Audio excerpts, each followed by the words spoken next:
اور جو میں نے پہلے بات عرض کی ہے، یہاں سے جانے کے بعد آپ مخلوق کے لیے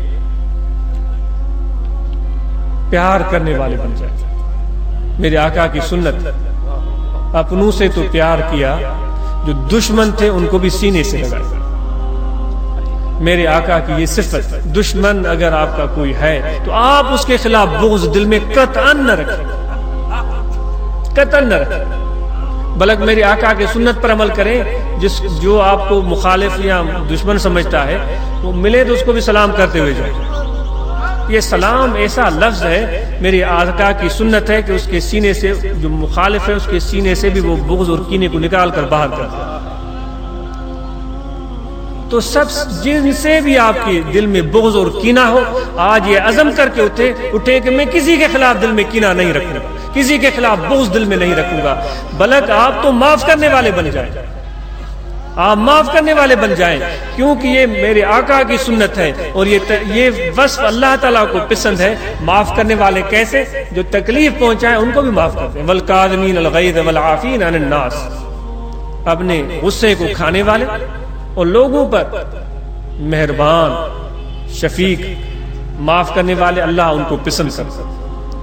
تو انشاءاللہ جن سے آپ کی رشتہ داری میں مخالفت ہو گئی، کاروبار میں، لین دین میں مخالفت ہو گئی، جب آپ ذکر کریں گے دل سے بغض کو نکال دیں گے اور اس کے لیے آپ دل میں اچھے جذبات رکھیں گے تو انشاءاللہ اللہ کے ہاتھ میں ہر شخص کا دل ہوتا ہے، اللہ بھی اس کے دل کو پھیرا دے گا۔ وہ کدورتیں، عداوتیں وہ ختم ہو جائیں گی۔ شوہر ہے تو بیوی سے محبت کرے، بیوی ہے تو شوہر پر سے محبت کرے، ایک دوسرے پر اعتماد کرے، بدگمانیاں بیچ میں نہ آنے دے، آپس میں نرمی اور پیار سے گفتگو کریں تاکہ آپ کے بچے آپ کو دیکھ کر سیکھتے ہیں، تو ان کی بھی اخلاق اور عادات تب اچھے ہوں گے جب ماں باپ آپس میں اچھی گفتگو کریں گے، اعتماد والی گفتگو کریں گے، پیار سے رہیں گے۔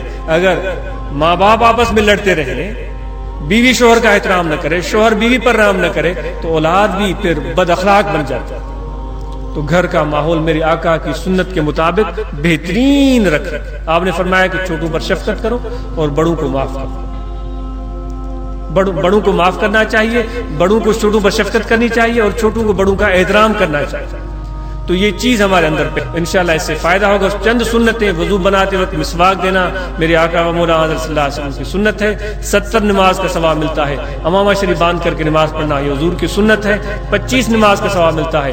داڑھی مبارک کا بڑھانا 4 انگل کے برابر یہ حضور کی سنت ہے۔ یہ کم از کم 4 انگل ہو۔ جتنی آقا نامدار صلی اللہ علیہ وسلم کی سنت کی پیروی ہوگی اتنا اللہ تعالیٰ اس کے رسول ہم پر راضی ہوں گے، اتنا ہی ہمیں فائدہ اور ترقی حاصل ہوگی۔ تو ذکر کو مت بھولیے گا، دل میں بغض اور کینہ نہیں رکھیے گا۔ جو پیغام آپ کو آخر میں دیے جا رہے ہیں، ذکر کو مت بھولیے گا، دل میں بغض اور کینہ مت رکھیے گا، اور لوگوں سے نرمی اور محبت سے معاملہ کرتے رہیں، اور اپنا بھی خیال رکھیں، اپنے گھر والوں کا بھی خیال رکھیں، پڑوس والوں کا بھی خیال رکھیں، جو آپ کے آس پاس غریب مسکین لوگ رہتے ہیں ان کا بھی خیال رکھیں۔ کوئی بیمار ہے تو اس کی مدد کریں، اپنی بیماری کا علاج کرائیں۔ کوئی ضرورت مند ہے تو آپ کو علم ہو گیا ہے تو اس ضرورت مند کی مدد کریں جو واقعی ضرورت مند ہو، جتنی بھی کر سکیں۔ کھانا گھر میں سالن بنائیں تو کچھ آدھا بنائیں، اپنے پڑوسیوں کو بھی دیں، اس سے محبت بڑھتی ہے، یہ حضور کی سنت ہے۔